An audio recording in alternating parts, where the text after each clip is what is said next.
Gibran sebagai cawapres, mau tidak mau pasti akan ada serangan kepada Pak Jokowi.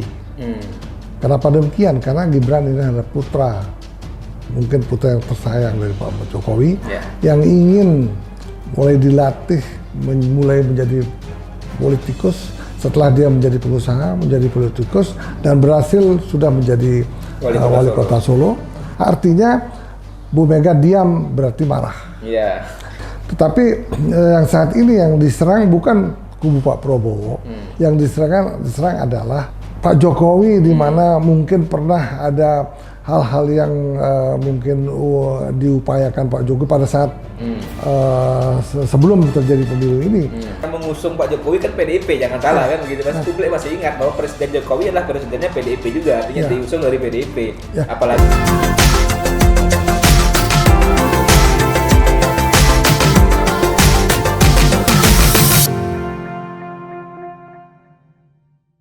kembali lagi di channel YouTube Mr. Puisi Live di bawah naungan MGP Media. Hari ini kita kembali berbincang-bincang bersama Mr. Puisi untuk menganalisa dinamika politik yang terjadi akhir-akhir ini, termasuk sudah mulai ada saling serang di antara kubu Ganjar Pranowo bersama Mahfud MD dengan kandidat sebelah Capres-Cawapres Prabowo Subianto dan Gibran Raka Buming Raka. Yang menjadi saat ini diskusi publik juga adalah persoalan benarkah Pak Jokowi meminta ada perpanjangan 3 periode, Mr. Puisi. Itu yang juga disuarakan oleh kader-kader PDIP, dikatakan ada permintaan untuk 3 periode, tapi sempat juga dibantah sebelumnya oleh Ibu Puan, tapi dikatakan lagi, dibongkar lagi oleh Sekjen PDIP Hasto Kristianto yang membenarkan ya ada pembicaraan mengenai hal itu artinya ada permintaan soal hal itu. Bagaimana Mr. Puisi melihat di awal dulu sebagai gambaran singkat di awal? Gambaran singkat dengan Gibran sebagai cawapres, mau tidak mau pasti akan ada serangan kepada Pak Jokowi. Kenapa demikian? Karena Gibran ini adalah putra, mungkin putra yang tersayang dari Pak Jokowi, yang ingin mulai dilatih, mulai menjadi politikus setelah dia menjadi pengusaha, menjadi politikus, dan berhasil sudah menjadi wali kota Solo. Kemudian sekarang terbang, meroket, langsung meresap menjadi cawapres Pak Prabowo. Nah, ini yang membuat kecemburuan sosial daripada banyak tokoh-tokoh PDI yang rasanya itu memang sulit untuk disetujui oleh golongan para senior di PDI itu sendiri, termasuk Ibu Mega sendiri, karena kita lihat dengan Gibran menjadi cawapresnya Pak Prabowo sampai saat ini sudah memohon waktu untuk ketemu Ibu Mega, sampai sekarang belum ada titik terang untuk bisa ketemu Bu Mega. Artinya Bu Mega diam berarti marah. Nah, akhirnya artinya para tokoh-tokoh PDI mulai membuat ancang-ancang untuk menyerang, bukan menyerang Pak Prabowo, menyerang Pak Jokowi. Itu yang terjadi. Sebagai sebuah pengantar, nanti kita bahas lebih dalam kira-kira apa dampaknya kepada pasangan Prabowo Gibran ketika serangan kepada Pak Jokowi dialamatkan begitu.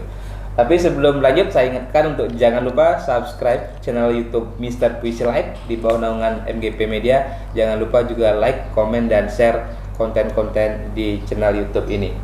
Ya, Mr. Puisi, seperti yang kita singgung di awal, judul kita hari ini adalah PDIP mulai serang Jokowi, bongkar skenario 3 periode. Apa efeknya untuk Prabowo Gibran? Nah, ini bola liar atau bola panas soal 3 periode kembali bergulir pasca dibongkar pertama kali oleh politisi PDIP Adiana Pitupulu, dibantah oleh Ibu Puan, tapi dibongkar lagi atau diutarakan lagi oleh Hasto yang mengatakan ada sosok Pak Lurah, ya bahasa dia adalah Pak Lurah yang katanya menginginkan ada perpanjangan 3 periode lewat salah satu menteri kesayangannya, ada komunikasi, dan bahkan Hasto sampai mengatakan hal itu bisa dia pertanggungjawabkan begitu. Informasi itu bisa dia pertanggungjawabkan. Apa sebenarnya yang terjadi Mr. Puisi antara PDIP dengan Jokowi? Karena kan seolah-olah PDIP ini tidak memberikan hukuman kepada Gibran ataupun kepada Jokowi. Gibran kan belum dipecat, Jokowi pun tidak dipecat gitu. Walaupun ini juga ada yang beranggapan PDIP ingin main aman. Satu, masih ingin mendapatkan efek Jokowi. Kedua, tidak ingin dipersepsikan menganiaya Pak Jokowi atau menzolimi Pak Jokowi dan Mas Gibran. Ini apa yang terjadi? Perang dingin atau ini sudah mulai perang panas sebenarnya gitu? Memang perangnya cukup hangat dan mulai memanas. Ya.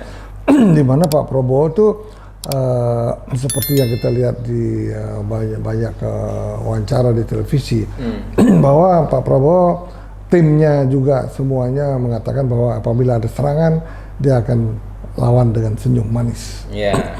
Nah kalau itu yang terjadi berarti banyak orang akan simpatik dengan kubu Pak Prabowo. Yeah. Tetapi yang saat ini yang diserang bukan kubu Pak Prabowo, yang diserang adalah Pak Jokowi, di mana mungkin pernah ada hal-hal yang mungkin diupayakan Pak Jokowi pada saat sebelum terjadi pemilu ini. Saat itulah kesempatan dari tokoh PDI itu mencoba membongkar ataupun membuat narasi, sehingga sebetulnya ada upaya-upaya Pak Jokowi untuk bisa 3 periode. Tapi kan dulu kan sudah juga dibantah oleh Pak Jokowi bahwa dia tidak ingin 3 periode kan gitu ya. Dan kan itu juga sebelumnya seperti juga PDIP seolah-olah membela juga bahwa Pak Jokowi nggak mungkin ingin 3 periode, tapi kok sekarang baru membongkar narasi itu ketika Gibran berpasangan dengan Prabowo. Ya, itulah kemarahan dari PDIP, ingin menarasikan atau artinya mencari hal-hal yang bisa menjatuhkan kredibilitas Pak Jokowi yang nanti mungkin ujung-ujungnya bisa menjatuhkan kredibilitas Gibran atau Pak Prabowo kan begitu? Ya, kalau jangan salah loh, kalau kredibilitas Pak Jokowi artinya kepercayaan masyarakat kepada Pak Jokowi menurun, justru merugikan PDIP ya, karena kan yang mengusung Pak Jokowi kan PDIP, jangan salah kan begitu. Publik masih ingat bahwa Presiden Jokowi adalah presidennya PDIP juga, artinya diusung dari PDIP. Apalagi ada bahasa petugas partai kan begitu. Karena saat ini memang kemungkinan Pak Jokowi juga tidak akan terang benderang untuk lakukan perlawanan atau pembelaan, membuat pembelaan. Justru juga ini akan membuat banyak orang simpatik, sehingga keberadaan Gibran itu justru mendapatkan poin positif untuk Pak Prabowo, terutama untuk di Jawa Tengah. Nah inilah sekarang yang diributkan kan sebetulnya Jawa Tengah sama Jawa Timur. Nah kalau di Jawa Tengah bisa terbelah menjadi 3, nah ini kemungkinan itu pertarungan 3 paslon ini sangat ramai. Nah malah Pak Anies dibilang wah kan selalu nomor 3. Udah dibantah bahwa tim survei ini kan belum tentu benar. Masih ada dinamika, masih ada 110 hari sekian gitu untuk dinamika itu berubah kan begitu. Tetapi kalau kita lihat memang kadang-kadang benar. Survei ini belum tentu benar. Kita pernah mencoba melihat beritanya Pak Anies maupun beritanya Pak Ganjar maupun Pak Prabowo, justru di situ banyak komen-komen masyarakat yang justru lebih cenderung untuk membela ataupun memberikan respon positif kepada Pak Anies. Nah itu kan juga pertanda bahwa memang survei yang selama ini ada kan belum tentu juga 100% benar. Itu bisa saja terjadi. Apalagi tadi bahwa kondisi politik masih cukup cair, terlebih juga dengan sekarang seolah-olah pertempurannya antara 2 kubu, antara kubu Ganjar Mahfud dengan kubunya Prabowo Gibran, sedangkan Anies tinggal duduk manis atau menonton mereka hore-hore. Itu kan mungkin yang publik menganggap atau banyak pihak menganggap malah pertempuran 2 kubu ini menguntungkan kubunya Anies Muhaimin itu. Ya makanya kita lihat nanti dalam dalam kampanye yang akan datang itu kan tidak terlalu lama ya. November ini, akhir November. Kalau nggak tanggal 27 akhir November. Lama beberapa hari itu kan tidak terlalu. Sampai 10 Februari. Berapa hari kira-kira itu kan hampir sekitar jadinya sekitar hampir 80 harian lah, 70 hari, 70-80 hari. Itu kan artinya waktu yang tidak terlalu panjang. Nah kalau waktu ini bisa dimanfaatkan nanti untuk berkampanye lebih masif, baru kita bisa lihat surveinya untuk 1 bulan ke depan ini bagaimana. Yeah. Kalau sekarang memang kita lihat trennya itu masih seperti dulu, Pak Prabowo nomor 1, Ganjar nomor 2, dan Anies nomor 3. Nah, kita lihat dalam 1-2 bulan ini bagaimana. Baru kita bisa menentukan bahwa pemenangnya kira-kira siapa. Ya, kembali ke pertanyaan tadi Mr. Puisi, narasi sekarang serangan kepada Pak Jokowi dari PDIP atau dari tokoh-tokoh yang lain bahwa Pak Jokowi yang pernah meminta 3 periode, kemudian juga narasi politik dinasti, MK, persoalan keputusan MK, dia katakan juga Mahkamah Keluarga.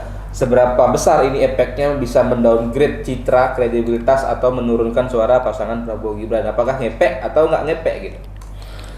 Efeknya saya rasa sangat kecil sekali. Karena apa? Karena kita lihat memang Pak Jokowi memang kinerjanya untuk memajukan, menjadikan Indonesia emas di tahun 2045 itu sangat sudah terlihat. Nah sekarang akan sebaiknya juga akan dicari siapa yang bisa meneruskan secara 100% program Pak Jokowi yang sebelumnya, kemudian menyempurnakannya. Nah tapi kita lihat dari Pak Prabowo Gibran udah pasti akan melanjutkan program Pak Jokowi dan mungkin dengan penyempurnaannya. Dan seperti kita tahu juga bahwa Pak Ganjar itu sendiri kan sudah jelas sebelum ini juga mengatakan bahwa program keberlanjutan juga akan dilakukan oleh Pak Ganjar. Tetapi kita lihat nanti pada waktu debat kan itu kelihatan apakah mau meneruskan. Kemarahan ini bisa membuat dia tidak meneruskan program Pak Jokowi, apa meneruskan. Nah yang jelas yang pasti meneruskan adalah kubunya Pak Prabowo dengan Pak Gibran. Nah kemudian juga kubunya Pak Anies kita lihat pada waktu debat antar capres dan cawapres yang segera akan dilaksanakan sebelum pemilu dilakukan. Nah ini akan kelihatan sebetulnya siapa sih yang punya program yang paling baik, terutama program yang pemberantasan korupsi. Kemudian program berkelanjutan. Itu yang kita lihat nanti. Ya, itu kita lihat juga walaupun kubu Anies Muhaimin tidak mencantumkan juga melanjutkan pembangunan ibu kota negara IKN atau Nusantara, tapi Caimin dan Anies dalam statement-statementnya mengatakan akan melanjutkan, tetap akan melanjutkan pembangunan IKN. Tapi kalau Ganjar sama Prabowo tegas ya, mengatakan akan melanjutkan IKN, bahkan juga masuk di visi misi mereka. Oke, terima kasih Mr. Puisi. Jadi kita akan lihat dinamika yang terjadi beberapa hari ini, termasuk kita menunggu masa kampanye yang akan mulai berlangsung di akhir Oktober ini seperti apa kira-kira yang bisa dilakukan oleh capres-cawapres 3 pasangan yang ada untuk meyakinkan publik, tentunya dengan narasi-narasi yang positif. Oke, terima kasih. Sebelum saya akhiri, saya ingatkan jangan lupa subscribe channel YouTube Mr. Puisi Live di bawah naungan MGP Media. Jangan lupa juga like, komen, dan share konten-konten di channel ini. Terima kasih. Salam pemilu damai.